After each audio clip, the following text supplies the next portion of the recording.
Each spring, just shy of 100 thoroughbred foals are born and take their first steps in this picturesque corner of Gloucestershire.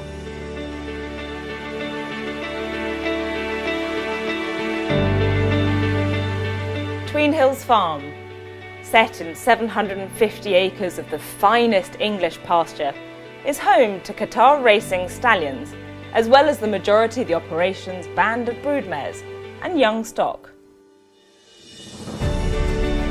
And for the next 3 years, we've been granted unprecedented access to follow 8 young foals on their journey from birth right through to possible future glory at Royal Ascot.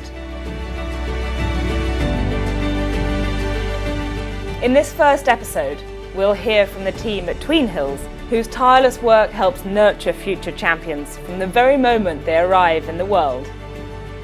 Among the hopefuls born at Tweenhills this spring are foals by legendary sire Galileo, Qipco 2000 Guineas winner Churchill, and the incomparable Frankel. But while the pedigrees of both sires and broodmares are unquestionable, there's no guarantee of success.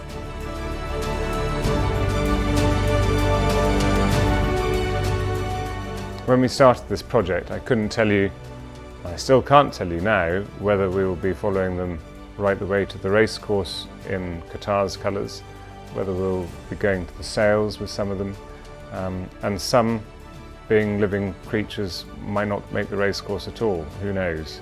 The point of this journey is that it's a warts and all journey. You will see and learn everything about the process from the moment they were born to hopefully to the moment they win on the racecourse. It's time to meet the 8 adorable foals who we'll be following on this journey.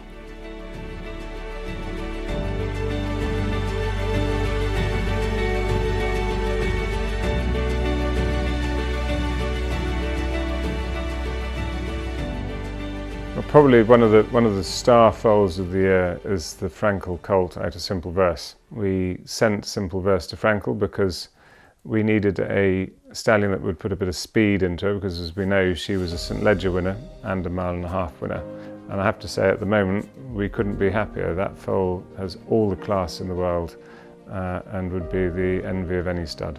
Simple Verse had a first foal this year, a Frankel colt. He's very cheeky, bay like his dad, has a white star. From what I've heard from the guys at the stud, he's quite bullshy, like he likes to get in and see what's going on, and hopefully he turns out to be half as good as his dad. Royal probably was a maiden who didn't overly like the whole experience to start with. She wasn't overly keen on the idea of it sucking afterwards, but once she realised it wasn't that bad, she did settle down, and she was fine quite quickly afterwards. Royal was a very, very fast 2-year-old filly who then trained on and was placed in the Commonwealth at Royal Ascot. So she's a sprinting, very, very quick, speedy bred filly.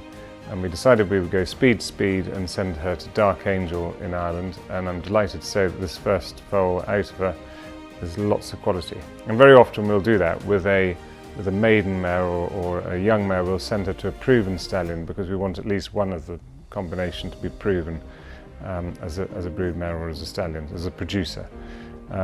So Dark Angel has given us a really quality filly out of a very fast mare, and one thing is for certain, it'll go like the wind. Stroll Patrol. She's very speedy herself. So we went with Havana Gold because he's won a great speed sire, the sire of Havana Grey, who won a Group 1 sprint last season.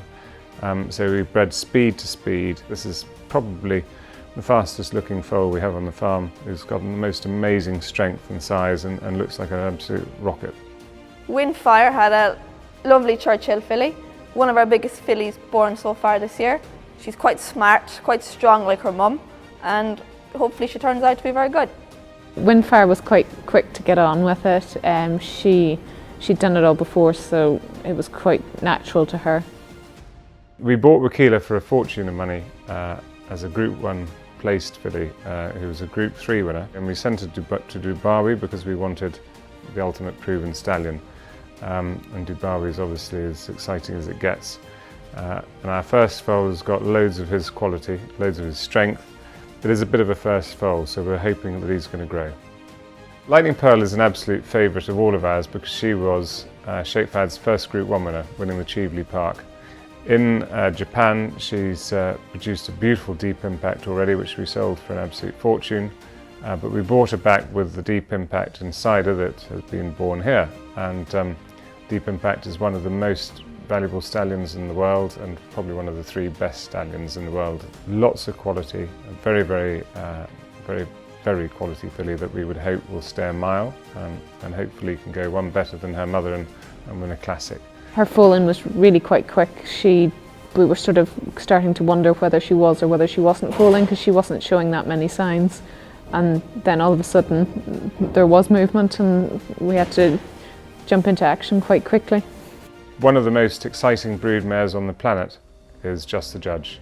Her first 2 Dubawis have sold for over $1 million, and we're awaiting the birth of the Galileo with bated breath. And I'm delighted to say that the Galileo filly that she's had is an absolute queen. This foal is an absolute star and I cannot wait to follow her through her career. The same night as La Rioja, we also had Heartless, who sort of caught us out a little bit by surprise. We were standing watching La Rioja and we heard Heartless starting to foal, so it was a quick dash and change of scene for that one. She had a Frankel colt who was quite weak when he was born but has strengthened up really quite quickly. She had a Frankel colt, chestnut, quite a nice foal, quite strong, decent size, and hopefully he turns out to be as good as his dad again.